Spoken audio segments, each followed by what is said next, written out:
All right, 1 week into a new Labor government and a big day of changes on the other side in Canberra. Let's get some analysis now from the Australian's national editor, Dennis Shanahan. Well, I thought it was a strong first hit out there from Peter Dutton as Liberal leader. I think he canvassed all the things we need to know.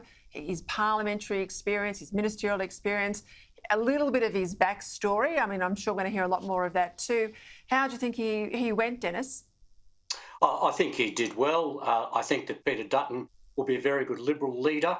He's a Liberal through and through, and he has performed without any great showmanship so far. But I think the key here is that he's signalling he's not going to change. He's not going to offer to change, to become warm and cuddly himself, and nor is he suggesting that the Liberal Party should change to try and suck in the lost support from those independents in the so-called teal seats in the inner city, that he wants to stick with middle Australia, suburban Australia, regional and rural Australia. And I think that's the message he needs to persist with, that yes, it is a different leadership team, but it's not a different direction for the Liberal Party. It's back to basics.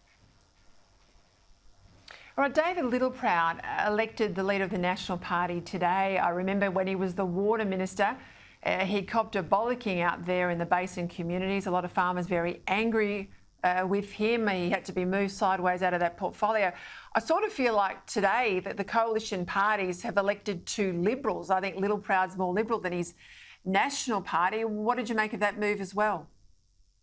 Yes, look, it's unfortunate for poor old Barnaby Joyce. He's going out a winner.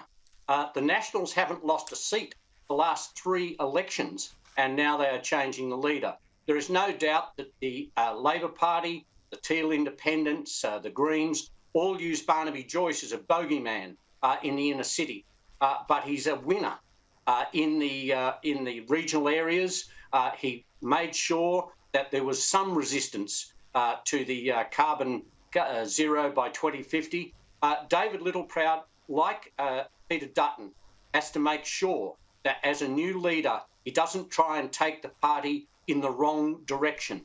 The Nationals are winning. They have been on a winning formula, and I think to try and adjust the Nationals because of fears about what's happening in the inner city of Melbourne or in some of the regional areas of Victoria would be a mistake. And I think David Littleproud, while yes, he's not as popular as Barnaby in the rural areas, I think that he sees his mission and he's already made it clear there'll be no movement on the existing targets for the National Party on carbon emissions. Yeah, the challenge will be the 43% by 2030 that Labor took to the election that they want to legislate.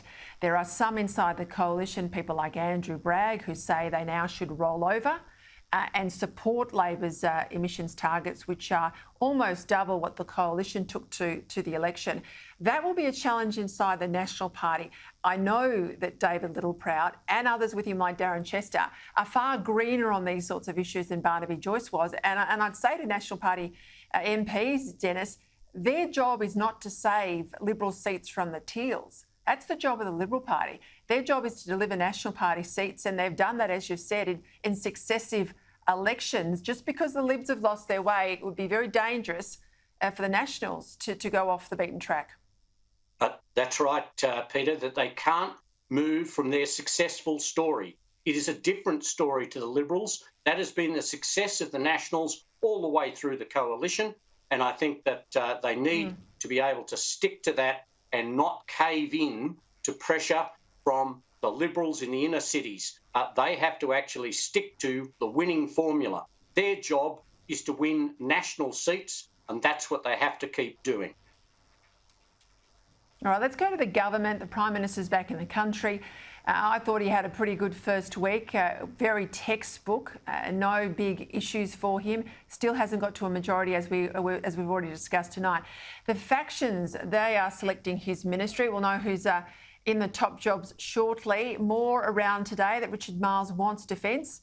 He's the DPM, Deputy Prime Minister. He'll get to choose what he wants. If he gets defence, I expect some of the security types in Canberra will be pretty nervous given his history with China. We'll also find out who's the new Borders boss, given Christina Keneally was hit by the Karma bus. Who do you think's going to get the big jobs? Well, look, I think pretty clearly Richard Marles wants and will get defence. He is the deputy leader and he's entitled to actually get that so that the factions will decide the number of each person, and it will be up to Anthony Albanese to then allocate portfolios. I think border protection is extremely important. And what we've seen in this first week, which has been a very good week for the government, and particularly for Anthony Albanese personally. I agree. He's done well. He's travelled around. What we've seen is a real emphasis on national security and defence and the question of China and China's influence, all of those things that really Labor didn't talk about during the election campaign or didn't concentrate on or didn't do terribly well on.